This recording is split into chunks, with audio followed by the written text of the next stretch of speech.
Let's do that shit. Grab your shoulder pads and your helmet. Let's get this work. And here we go. Boy, oh boy, oh boy, oh boy, oh boy. We got to talk about the collapse of the mainstream liberal media, which is in full swing following the Trump landslide victory over Kamala Harris. Okay, if you guys have been paying attention to the stock market, right? The stock market has been skyrocketing ever since Trump won the election, and what's happening to MSNBC and CNN's ratings are the exact opposite of that. All the anticipation, all the excitement, all the anxiety, all the doom scrolling, all the manic refreshing of polling averages, it has all been leading to this hour. And we know you have every choice in the world for where to spend tonight, so we're really grateful that you're spending it with us, and we hope you'll be with us through the duration. How's everybody doing? First time voting? Yes. How you feeling? Good. Are you guys doing okay too? Yes, we're doing great. Come la la la.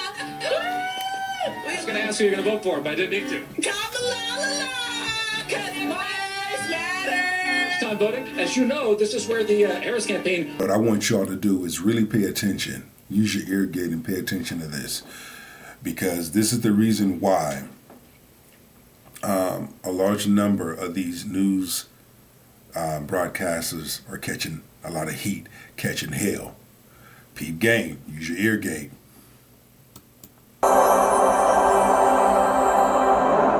Seen in the last couple of weeks, if this is an audition for managing a complex organization like the United States, Kamala Harris has passed the audition flawlessly. This has been, in many ways, a perfect campaign. And what the campaign is talking about now is the granular get out the vote effort that you just don't see on the other side. On the other side, you're seeing Charles. Are you catching it? Are you catching it? You kind of see it leading up to the lies, the deception, fake news. You see it starting to build and lead to that? Okay.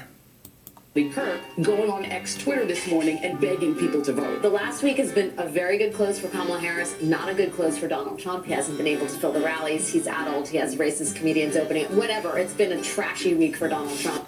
A few moments later. But it sounds like the Harris campaign is sort of keeping things tight in terms of whether or not they're going to string people along into thinking this is going to happen. What they went.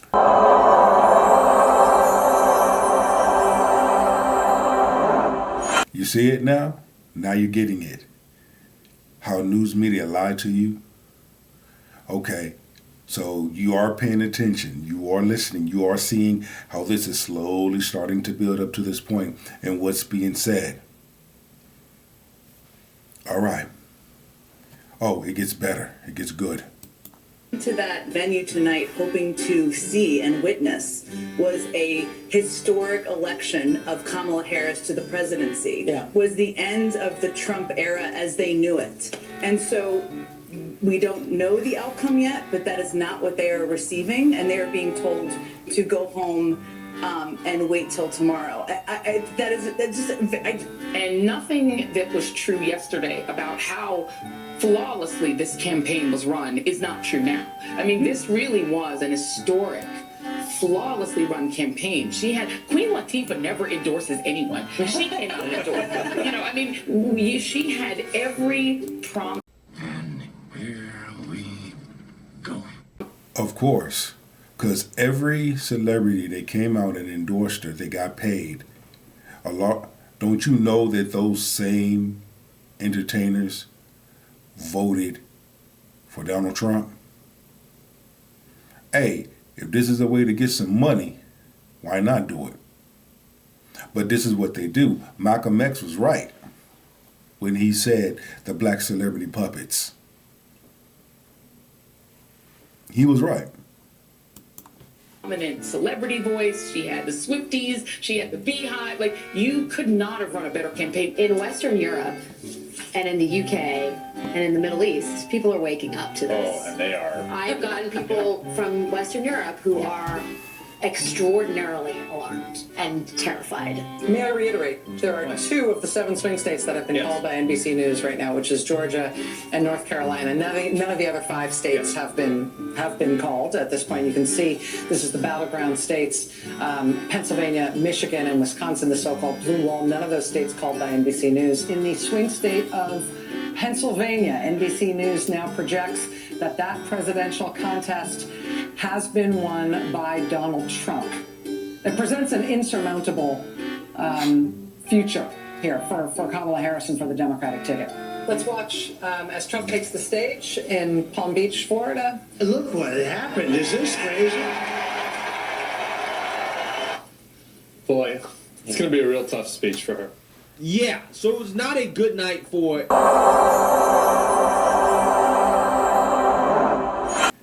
You saw how the news media twist things and spin things. The brainwashing. They had you thinking that Kamala Harris was up. Oh man, she's dominating. She's doing good. No, she's not. Because if that's the case, she wouldn't have all these black celebrities come out to speak to the black men. She wouldn't have Barack Obama and Michelle Obama come out and speak to the men.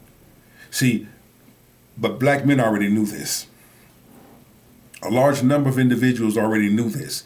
They already knew. They already did their research. Shout out to Ms. Candace Owens. They already did their research. Shout out to my man, OK Rick. There's individuals like us that stay on top of things and doing research. In response to Kamala Harris losing, okay, and the viewers being gaslit for 4 years straight with nonstop far-left propaganda, they are now abandoning the network. Again, you have hosts like Joy Reid, who is a full-blown race hustler. Her ratings are down 54.6%, right? That's a lot. She's lost more than half of her audience. I mean, is anybody surprised? I mean, she basically told white progressive women, probably her main audience, her core audience, hey, us black women aren't going to really help you out anymore, okay? In fact, Joy Reid is doubling and tripling down on the identity politics on her network, on her channel, because she's upset that white women did not vote in line with Kamala Harris, the fake black woman. Take a look. And and before he does that, to the white women, to a large number of the white women that did vote for Trump, I tip my hat off to you. I give you much love and credit because you did your research. To the white men that voted for Donald Trump, I tip my hat off to you because you did your research. To the Latino men, to the Latino community that voted for Donald Trump, I tip my hat off to you because you did your research. To the Asian community that voted for Trump, I tip my hat off to you because you did your research. And we already know to the black community that voted for Donald Trump, tip your hat off to you. You did your research. Each and every community did their research. That's why they voted for Trump. Trump had valid policies. Those that voted for Kamala Harris, y'all are in your damn feelings and your emotions. And here we go. As we try to unpack exactly what happened in last week's election and how Donald Trump won, there's one particularly disingenuous argument that has emerged. I think one of the losers here is condescending identity politics. We constantly try to parse out different ways of speaking to different cohorts because our focus groups or our polling shows that so-and-so appeals to such and such. That's not how normal people think. The dominance of identity politics on the left, which made it push for all kinds of DEI policies that largely came out of the urban academic bubble, but alienated many mainstream voters. The idea that identity politics was the problem for Democrats is laughable, considering it wasn't Vice President Kamala Harris who relentlessly focused on race or gender, either her own or anyone else's. That would be Donald Trump. In fact, it was Trump and his running mate, J.D. Vance, who ran an identity politics entire campaign focused on men. They have an identity too, you know. I mean, Trump did walk out to the song, "It's a Man's World" at the Republican convention. And again... But again, look at who Kamala Harris walked out to. Kamala Harris had Meg Thee Stallion on her show. Twerking and booty shaking. Glorilla. Cardi B. Oh, fuck. Need I say more? So you want to shame Trump because he came out to a freaking song. But if you notice, it's quite interesting that you say that because Donald Trump had no celebrities on his campaign. He didn't have to pay no celebrities nothing. Nobody came and sang. Nobody came and danced. But if you notice, Kamala Harris had black celebrities at her rallies.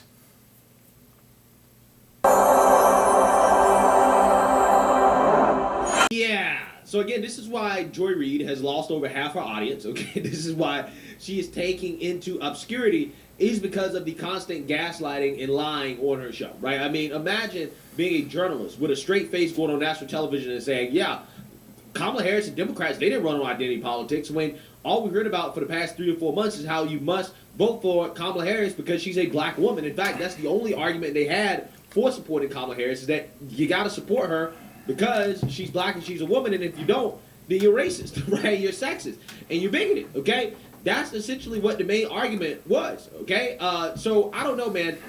Joy Reid, I think she's really lost the plot here, but she's not the only MSNBC host struggling to cope with the reality of another Trump presidency. You also have other woke anchors at MSNBC struggling as well, too. The thing that I'm grappling with is that someone was elected who ran a campaign that was openly hostile, openly racist, xenophobic, misogynistic, transphobic, everything. And yet now the election's over, folks accept the results, but now how do we move forward when we know there are people have people in their families who voted for him? They work with people who voted for him. They live next to people who voted for him. How should we deal with those neighbors, co-workers, family members? How do you interact with people who you know voted for this? Right? If you are an LGBTQ person and you know someone in your family voted essentially against your rights, or you're a woman knowing that, this man was calling people the B word, J.D. Vance was literally calling Kamala Harris the trash and said, we're going to take out the trash. I know a lot of black women were incredibly triggered by that. And if you then meet somebody and you know they voted for the people who called you trash, or if you're Puerto Rican, and you know someone voted that way, do you recommend, just from a psychological standpoint, being around them? We got the holidays coming up. So I love that you asked this question because, there is a push, I think just a societal norm that if somebody is your family, that they are entitled to your time. And I think the answer is absolutely not. So if you are going into a situation where you have family members, where you have close friends who have voted in ways that are against you, like what you said, against your livelihood, and it's completely fine to not be around those people and to tell them why, to say, I have a problem with the way that you voted because it went against my very livelihood, and I'm not going to be around you this holiday. I need to take some space for me. And I actually talked to, adults as well as advising parents for children. I mean, I think, I don't think that you should force children. I don't think you should force adults to be around people just because they're your family. I think there's a level of, need to establish boundaries. And if you feel like you need to establish boundaries with people, whether they're your family or not, I think you should very much be entitled to do so. And I think it may be essential for your mental health. Yeah, so imagine being a news channel where you have so-called journalists who are supposed to be neutral and unbiased that are openly upset on air to the point where they're having discussions about how the viewers should disown members of their family and their friends over political disagreements, right? This is what they're saying, okay? That is how much of a cult the left, the Democrat Party, has become. Okay, and the cult is so strong that even the so-called journalists on MSNBC are essentially promoting cult-like behavior. And with that being said,